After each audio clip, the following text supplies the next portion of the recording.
Well, this is just me, but whenever I hear God or think about God, I generally think about worship, because that's when I'm closest to God, I feel, because it's really hard to, a lot of times, I don't like praying out loud because I can think prayers out really well in my head and I know exactly how to say them.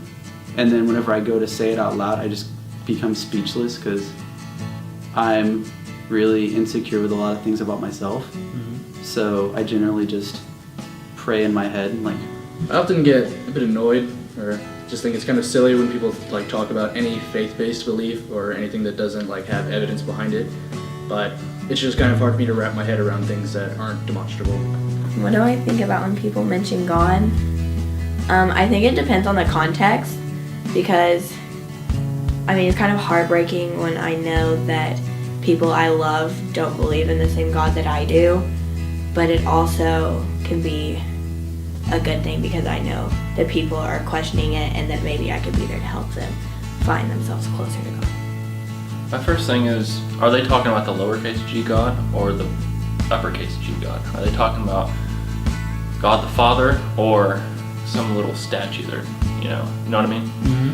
Yeah. I mean, that's all I got for that. Mm-hmm. Do they believe? You know, that's my first instinct is, you believe? You know, or you know, do you like you go to church? You know, or like, do you get excited at that moment? I get excited because, like, you know, just, you know, when I hear, you know, my father just being brought up, like, first thing I think of is like, do you believe? You know, and what's your next question, man? In many religions, like, deities or spiritual figures are based off the lives or accomplishments of real people, and their accomplishments are exaggerated or just miscommunicated through the ever-accurate process of handing down stories. The earliest stories of the god Yahweh have been found in the Mesopotamian pantheon, where Yahweh acted as a war god. My question is whether or not Yahweh is based off a real warrior, or a general who has been asked for his guidance even after death, a form of prayer. I don't know, because I've had a lot of really good relationships and mentors that I've really gotten the chance to do that, to like really just have one-on-one time to talk to people and really discover. I think that there's always just questions that you come like into eventually, but I mean, sometimes I like wonder, I have a hard time in my head discerning what is God talking to me and what is myself. I think that's probably the only thing I ever Do I question. really want this new car, or does God want me to have this new car? I mean, not quite, but yes. essentially. Yes. Yeah, separating the two. And I think that's just a matter on how close you let yourself get to God. Getting closer means more understanding. I mean, there is tons of questions that you could ask, and like, my biggest thing is like, why has he got to be like, you can't see him? Like, it's all about feelings. Well, why can't you just see him? Why does he have to hide him? He doesn't hide himself, but like, I don't know. It's just, it doesn't make sense to me that he's so great and powerful, but why does he have to, be invisible, really? Mm-hmm. It's everything. I guess like the normal doubts of believing in something higher than yourself. Not than myself, but then just like anything in general. The highest thing is just something that just like blows my mind in a sense. Like, is there really something out there that like can make everything and like knows the future and what's gonna happen? I mean, I don't know. I mean, it makes the most sense, but it still doesn't make it like, it's not for certain. It's not concrete Yeah, in it's your not head concrete yet. in my head. I don't know how it could be anytime soon. You know, I know this is not part of it, but Matt's one of my good old friends, and I know he's over there and he's wanting to tell you something right now. And I felt it. you can just feel it. It's all going. And Matt is one of those people I know that, like, I don't want to say, he is really in touch with certain things, Yeah. and a lot of times he can tell you exactly what you've needed to hear. Christ has been misrepresented, a lot of times. It's really sad today because the way Christ is represented in the church is religious, judgmental, condemning, hypocritical, contradicting person who says he wants to save you, but he comes off as someone who's like, there's a catch 22, or someone who wants to save you, but you have to live right, you have to be good. There's that misrepresentation of Christ, and it's very common in a lot of church folk who only depend on the pastor to be fed, who only go to church. There's so much more to it. The very fact is that I just kept hearing this in my heart on the way over here, was that, and I've mentioned this before in other interviews and things like that, but really it's the first thing that comes to my mind, is that the Creator became the created to die for creation. And what you got to realize, dude, is that you're justified. You just got to receive it. And that's according to the book of Romans. You're justified, meaning you are a child of God when you don't realize it. But the thing is that you may have heard you're worthless all your life. You may have been, put down by people in school. You may have been put down by even friends you thought were friends, and they put a knife in your back. But see, none of that stuff really defines who you are. Because to God who became flesh, to God who dwelt with us, Jesus Christ, you are worth dying for. The thing is that nothing anyone has said about you is who you are. In fact, the only person who knows you more than you know yourself is the one who made you. And the thing is that, just family, I feel like, there might be religious people in your life, just religious. And when I say religious, I mean people who are in the motions, people who are, I just want to save you and add a notch to my belt, and you're getting that impression that people are like, oh man, I want to lead you to Christ, but I want to show others and say, hey, I led so-and-so to Jesus. And you get that feeling like, I don't want to conform to that, it's not about that. But the thing is that, regardless of what these people say, the truth remains truth, no matter who distorts it. The fact remains is that you were died for. He died for you. Your sins have been forgiven. Receive that forgiveness. Ask Jesus to be Lord of your life, because there's something more than being a Christian. Everyone begs for that answer. You have Harry Potter, you have Star Wars. Everyone wants to know there's something more out there. And then when you look around, you look at creation, you look at a painting, there's a painter. You look at the diversity in this room, there's something that was intelligent enough and more, so spectacular, so smart, so awesome, that he just gave birth to creation in and of itself and decided, I want a relationship with man. And because of all the evil, because of the sin, because of the fall of man, he said, I'm going to make a way to regain that relationship. So what he did is he became a man. God the Father, God the Son, God the Holy Spirit, but God became a man in the flesh named Jesus Christ. He dwelt among people. He knew that people would reject him. He knew that, he would be scoffed at. He knew that he would be mocked. He knew he'd be crucified. But see, even Jesus, part man, part God, said, Father, if this be your will, let it pass from me. He said, nevertheless, not my will, but thy will be done. And he drank this cup. He said, asked if this cup could be taken. What was that cup? The cup was the wrath of God, the wrath of the Father. You see, man deserves that cup. Man deserves to drink that cup, from that cup of wrath. But Jesus took it upon himself to drink it.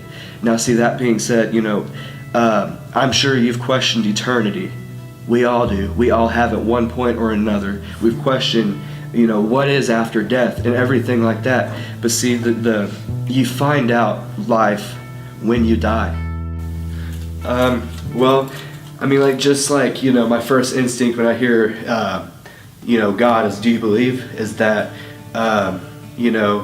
why is it that sometimes even in the ministry, even as being a youth pastor, sometimes it's like, I seek answers, which is why when someone says God's name or brings his name up, I'm like, do you believe? Or I want to know what they know, or like, just kind of, get some insight on what, their perspective, and, kind of see if it's what I know to be true, or just kind of, look and say, hey, not for, argumentative purposes, but to just say, I like to know what they know, see what they've seen. I'm one of those people who likes to see, I like to hear about the spiritual things, but I like to see them right there in front of me. Like, why can't I just see it?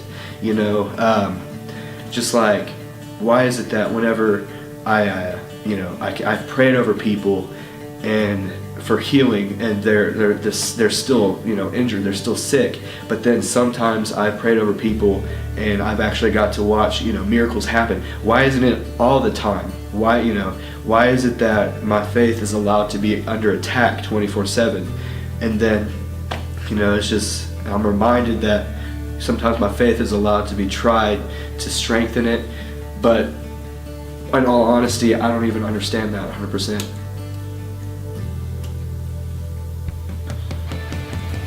Oh, I was raised Christian. Okay. What made you want us? Is there somebody die, something happen, No, or it was just a lot of like just the tenets of Christianity just didn't make much sense.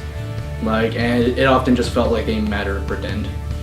And eventually I got to an age where I felt like I couldn't keep pretending. Is it because of people in the church around you, or is it because... They certainly didn't help. Just, I didn't really fit in with that church very well. But no, it was the beliefs, just the idea of like, what's the point of a lot of these things? Mm-hmm. Like, why did a person have to die for sins or whatnot? What's the point of sin in the first place? Like, why do certain things matter, to someone who created an entire universe? Just didn't make much sense. Right on. I mean, I always am very comfortable in my relationship with God. I mean, I didn't used to be, and it took a lot of time to get there, but I really truly know in my heart that God's always there standing next to me and walking with me every day through what I do, and that no matter what happens, that everything happened for a reason, and that he's there with me and is always there to fall back on no matter what. Do you think that having older mentors throughout your life helped you stay Christ-like? Or helped, if you fell away, helped you continue on the route to get back closer to God? Absolutely. I think it's really helpful to have someone just to talk to when you need that, when you have those questions, because it's not like having to go up to your youth pastor at church or having to stop someone after small groups because you're too uncomfortable. With having people there that surrounding yourself in that situation to where you're comfortable, having someone you can just text or call whenever, that you learn a lot more because you're more open about what's going on and your questions. I'm not religious. I've got a relationship with my father. I've got a relationship with Daddy, and it sounds weird, but that's just what I believe. I mean, I don't follow, and people can say I'm religious, people can say that I have a religion, I am a Christian, I am a Christ follower, but I feel that it's not my religion, it's not who I am just a follower of Jesus Christ, and I don't want to be considered religious by that. I don't know. was good. I believe that I could run your film for hours telling you what I believe, but to kind of simplify it and not necessarily give a Sunday school answer is just when I think about my father, I think about mercy. I think about a just God, a holy, righteous God, and how where mercy and justice just meet is that justice is that we deserve hell. If we want fair, that's hell. We deserve hell. Mercy is not getting what we deserve, and grace is getting what we don't deserve, which is mercy. I like that answer. Okay, I have a little bit more questions for you since you're a youth pastor. I get to have some fun with this because it's my film. What's it like to be standing in front of so many people and realizing that some of them are going to go to hell? Oh man. It's heartbreaking because I don't want to be motivated by anything other than just love for these people, extending the love that God has shown me to them, and to see it just hit them at their face and fall to the floor as if these are just words that I'm speaking out of this book. It's or preaching at them. That's where if I'm not motivated by love, one, I'm wasting my time. Real people recognize real people, and they don't want a show. They don't want someone to preach at them. They don't want someone to just talk at them. They want someone to actually not even stand on a pulpit and look down on them. Jesus never had a pulpit. I don't know where I'm going with this. Even if it kind of strays from the question, I apologize. But in all honesty, I want to be on their level, just amongst them, just loving on them, And if it doesn't work, if it's not like I'm working some kind of voodoo magic on them and hoping that they would just receive the word, I have to trust God and know that ultimately the decision's on them to receive the word. All I can do is I can sow the word, sow the seed, and sometimes water the seed. But if I'm doing nothing, it's pointless. And if I don't do it out of love, it's pointless. I can only imagine just having my own heart hardened to the truth. I lived. Even as a young believer with my spiritual diapers on, I still did a lot of things that you would never hear a typical Christian do. I struggle to this day, but I've had to learn that there is a difference between sinning and a lifestyle of sin, and that just goes back to looking at how merciful our God is, and just every time I hear the word love, I don't think of a heart, I think of a cross.